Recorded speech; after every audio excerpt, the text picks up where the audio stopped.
बड़ी खबर आपको बता दें, प्रधानमंत्री नरेंद्र मोदी साइप्रस पहुंच चुके हैं। साइप्रस में भारतीय समुदाय ने पीएम मोदी का जोरदार स्वागत किया है। भारतीयों से प्रधानमंत्री नरेंद्र मोदी ने मुलाकात की है। 3 दिवसीय दौरे पर पहुंचे हैं। साइप्रस के बाद कनाडा का रुख करेंगे पीएम मोदी। लेकिन ये 2 तस्वीरें आपके सामने है। देखिए, सबसे पहले राष्ट्रपति निकोस ने एयरपोर्ट पर पीएम मोदी का भव्य स्वागत किया और उसके बाद पीएम मोदी ने वहां के भारतीयों से मुलाकात की। इजरायल और ईरान के बीच टकराव बढ़ता जा रहा है। ईरान ने इजरायल के हमलों का पलटवार किया। इतना ही नहीं, दूसरी तरफ इजरायल ने ईरान को गाजा बनाने की अब कसम खा ली है और इसके लिए इजरायल ने ईरान के खिलाफ पर्चे छपवा दिए हैं। यानी खुला ऐलान कर दिया गया कि ईरानी पब्लिक ने अगर इजरायली टारगेट खाली नहीं किए तो मौत की जिम्मेदारी उनकी होगी। याद कीजिए, जब कभी गाजा को खाली कराने के लिए इजरायल ने इसी तरह की वार्निंग दी थी, पर्चे गिराए थे। अब वही पैटर्न ईरान में दोहराता हुआ नजर आ रहा है। इससे पहले इजरायल ने गाजा में भी हेलीकॉप्टर से पर्चे फेंककर लोगों को इलाका खाली करने को कहा था।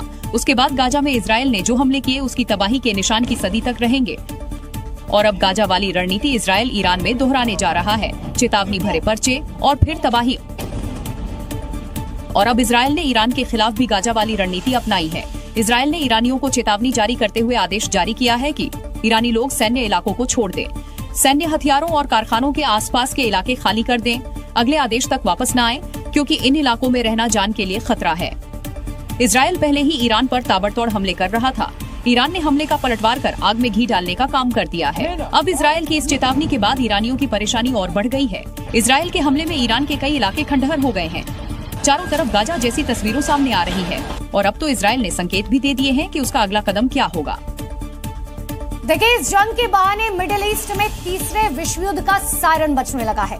ईरान और इजरायल के बीच टकराव बढ़ता जा रहा है। इजरायल ने जब ईरान पर बेखौफ हमले किए तो ईरान ने भी पलटवार करते हुए मिसाइलों की बारिश कर दी।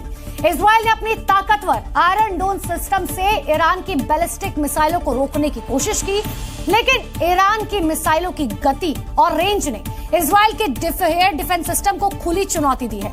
ईरान इजरायल पर सैकड़ों बैलिस्टिक मिसाइलें दाग चुका है और ईरान के हमले में इजरायल को भारी नुकसान पहुंचा है। ये हमला ईरान के परमाणु ठिकानों पर हुई एयर स्ट्राइक के जवाब में था। ईरान ने इजरायल के कई शहरों को निशाना बनाया। ईरान ने इतनी बैलिस्टिक मिसाइलें दागी कि कई इलाकों में दहशत मच गई।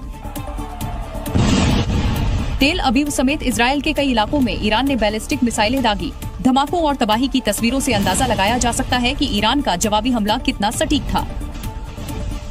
ईरान की बैलिस्टिक मिसाइलों ने इतना सटीक हमला किया कि इजरायल धुआं-धुआं हो गया। तस्वीरें देखिए, हमले के बाद बिल्डिंग मलबे में तब्दील हो गई। ईरान ने इजरायल के एयर डिफेंस सिस्टम को चकमा देते हुए अपने टारगेट हिट किए। आसमान से बरसी ईरानी मिसाइलों ने इजरायल में रात में भी दिन जैसा मंजर बना दिया। ईरान ने मिसाइलों के साथ साथ ड्रोन से भी इजरायली ठिकानों को ध्वस्त किया। आसमान में सिर्फ मिसाइलें और गोले नजर आए। ईरान ने इजरायल के कई बड़े ऑयल डिपो और गैस रिफाइनरी पर मिसाइलें दागी। इजरायल की सड़कों पर ईरान ने ताबड़तोड़ मिसाइलें दागी। ईरान ने जवाबी हमलों में इतनी मिसाइलें दागी कि इजरायल का आसमान धुआं-धुआं नजर आया। इजरायल और ईरान के बीच चलने वाली जंग कई दिनों तक नहीं बल्कि कई हफ्तों तक चल सकती है, क्योंकि ईरान भी अब इस जंग से पीछे हटने को तैयार नहीं है। Zee News.